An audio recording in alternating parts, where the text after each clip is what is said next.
안녕하세요. 오늘 여러분이 보내주신 자료는 입시 전문가 훈 선생님이 작성한 2026학년도 수능 분석인데요. 와, 제목부터가 아주 도발적이에요. 2026학년도 수능 영어가 합격을 결정한다. 사실 영어는 절대평가라서 좀 부담이 덜한 과목, 뭐가 일종의 안전장치처럼 생각했잖아요. 그런데 이 자료는 그 통념을 그냥 완전히 뒤집고 있어요.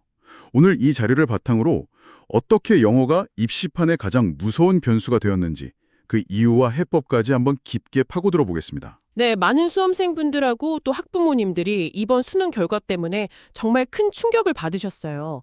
절대평가 제도의 취지는 원래 학습 부담을 좀 줄여주자는 거였는데 결과적으로는 오히려 학생들의 발목을 잡는 가장 큰 덫이 되어버렸거든요.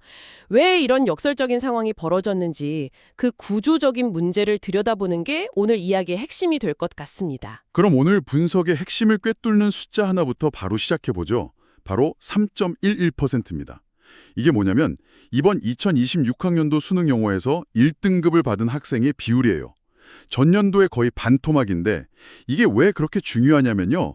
입시판에서 기본으로 여겨졌던 영어가 사실은 가장 무서운 탈락 필터가 되어버렸다는 강력한 신호탄이거든요. 맞아요.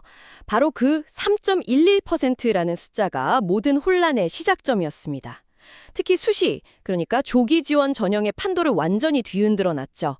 자료에서도 지적하듯이 대부분의 상위권 대학들은 수시에서 수능 최저 학력 기준이라는 걸 요구하잖아요. 네네, 뭐 몇 개하 몇 등급 이런 거요. 그렇죠.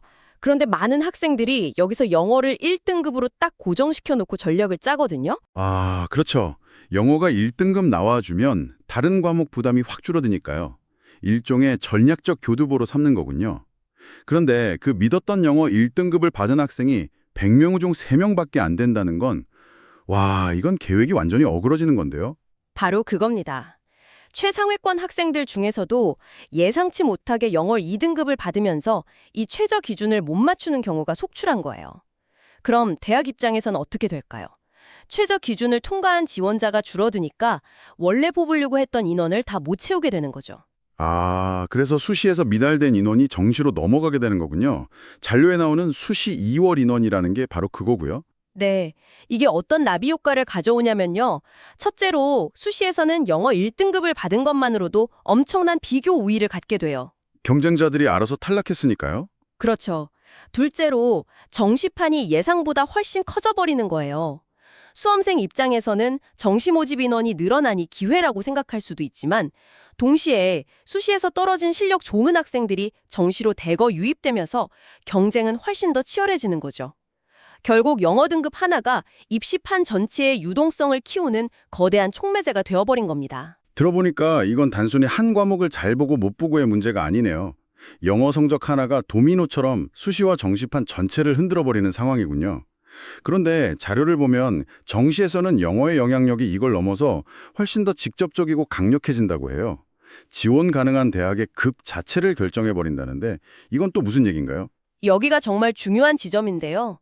과거에는 정시 지원 전략을 짤 때 국어, 수학 표준 점수 총합을 가지고 이 정도 점수면 어느 대학 라인까지 가능하겠다 하고 예측했잖아요. 네, 보통 그렇게 하죠. 이제는 그 공식이 완전히 깨졌어요.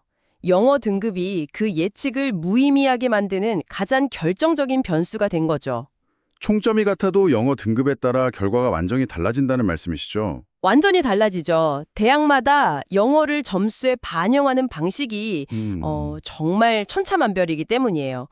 자료에서 예시로 든 연세대학교의 경우 영어 1등급과 2등급의 점수 차이가 아주 큽니다. 아, 그래요? 반면에 중앙대학교나 서강대학교 같은 곳은 그 격차가 상대적으로 작고요. 잠깐만요. 그건 좀 극단적으로 들리는데요.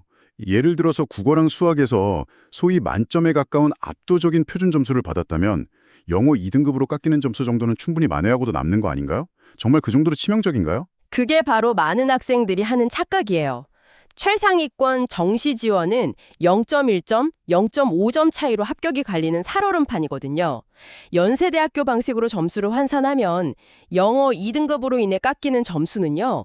국어, 수학 100분이 100%인 학생이 100분이 98%인 학생과 갖는 점수 차이보다도 더 큽니다. 와, 즉, 다른 과목의 완벽함으로도 쉽게 커버가 안 되는 구조적인 페널티가 생기는 거죠. 다른 과목 만점으로도 극복이 안 되는 페널티라니.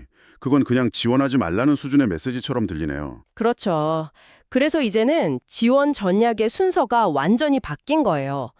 예전에는 내 총점으로 어느 대학이 제일 유리할까를 고민했다면 이제는 내 영어 등급으로 지원이 가능한 대학 그룹이 어디까지인지를 먼저 필터링해야 하는 거죠.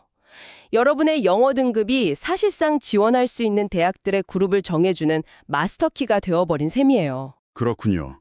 그럼 반대로 영어 2, 3등급을 받은 학생들은 등급 간 점수 차이가 적은 대학으로 몰릴 수밖에 없겠네요. 자료에 따르면 이번 수능에서 영어 3등급을 받은 학생 비율이 무려 26.3%나 되던데, 이 학생들이 중앙대나 서강대 같은 곳으로 몰리면 그쪽은 경쟁률이 폭발하겠어요. 정확합니다. 예상치 못한 경쟁률 폭등 구간이 생기는 거죠. 결국 영어 등급 하나 때문에 최상위권 대학은 지원조차 못하고 차선책으로 선택한 대학에서는 엄청난 경쟁을 뚫어야 하는 그야말로 진퇴양난에 빠질 수 있는 겁니다. 이 모든 현상이 정말 아이러니하네요. 학생들의 부담을 줄여주겠다던 절대평가라는 제도가 어떻게 이런 거대한 함정을 만들게 된 걸까요? 특히 공부 잘하는 상위권 학생들마저 왜 이렇게 영화에서 무너진 건지 자료에서는 그 원인을 절대평가의 역설이라는 말로 설명하고 있더라고요. 그 원인을 파고들면 결국 학습 시간 배분의 문제로 귀결돼요. 한번 생각해 보세요. 여러분이 고3 수험생이라면 한정된 시간을 어디에 가장 많이 퀴즈하겠어요? 당연히 국어랑 수학이죠. 그렇죠. 한 문제 차이로 등급이 갈리고 표준 점수 1점이 대학의 레벨을 바꾸는 과목들이니까요. 저라도 그럴 것 같아요. 당장 눈에 보이는 등급과 순위를 올려야 하니까요. 반면에 영어는 90점만 넘으면 돼라는 생각 때문에 심리적인 안정감을 주죠. 나중에 해도 되겠지 하고 우선순위에서 뒤로 미루게 되고요. 바로 그 심리적 안정감이 가장 큰 함정이에요. 문제는 그렇게 영어를 잠시 손에서 놓는 순간 기존에 쌓아뒀던 실력마저 빠르게 사라진다는 점입니다. 자료에서도 이 점을 아주 날카롭게 지적하고 있는데 언어라는 건 근육과 같아서 꾸준히 쓰지 않으면 퇴화하거든요. 아, 그 비유가 확 와닿네요. 매일 하던 운동을 몇 달만 쉬어도 근력이 확 줄어드는 것처럼요. 독해 속도나 어휘력, 복잡한 문장을 분석하는 능력 같은 건 벼락치기가 통하지 않는 영역이니까요. 맞습니다. 몇 달만 손을 놓아도 긴 지문을 읽는 속도가 눈에 띄게 느려지고 분명히 알던 단어도 가물가물해져요. 특히 고난도 유형인 빈칸 추론이나 순서 배열 문제에 대한 감각은 완전히 무뎌지죠. 결국 고3 여름방학이나 수능 직전에 뒤늦게 위기감을 느끼고 영어 공부를 다시 시작해도 이미 떨어진 실력을 단기간에 끌어올리는 건 거의 불가능에 가깝습니다.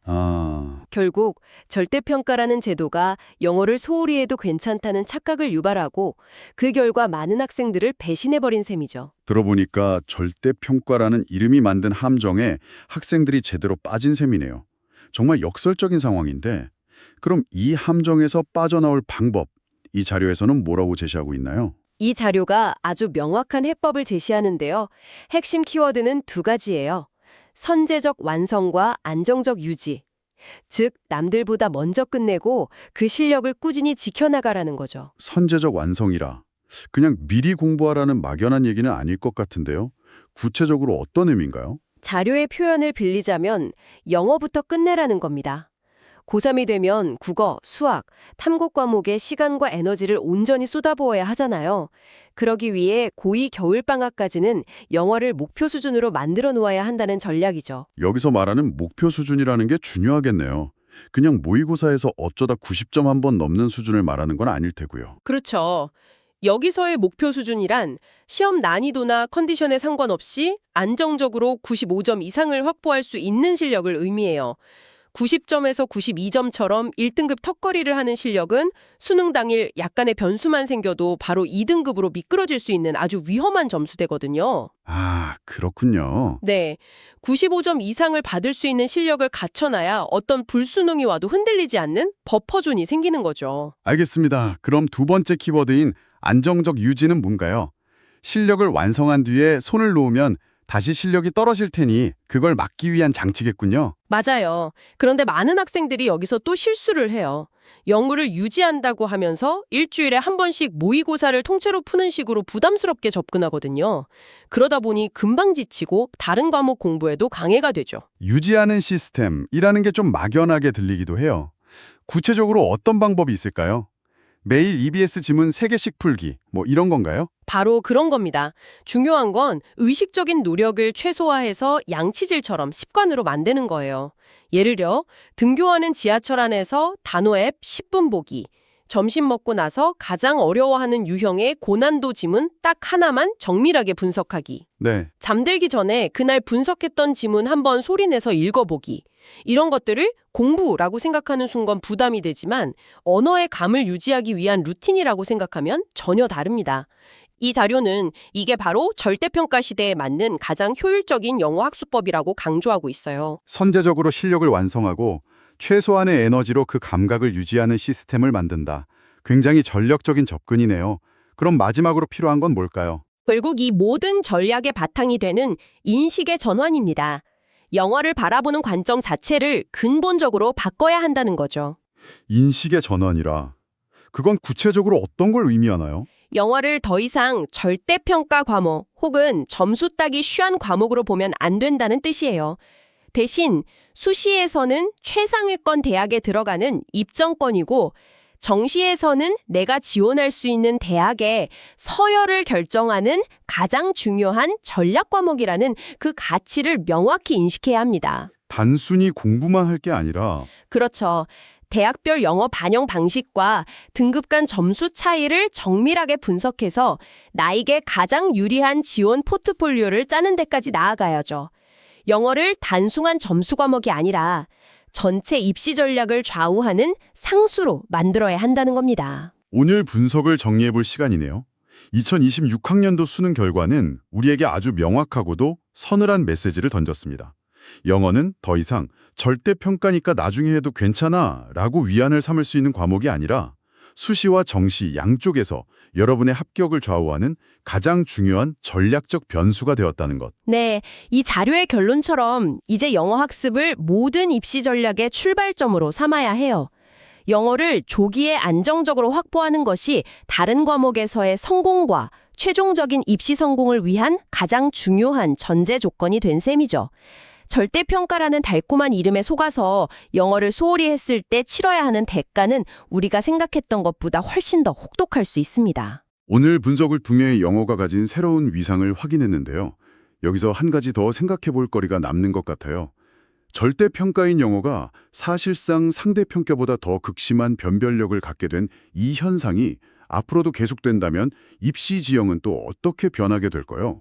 이것이 일시적인 충격으로 끝나고 수험생들의 학습 패턴 변화로 이어지며 안정을 찾게 될까요? 아니면 영어 평가 방식 자체에 대한 근본적인 재검토 요구로 이어지게 될까요? 앞으로의 변화를 지켜보는 것도 중요한 관전 포인트가 될 것 같습니다.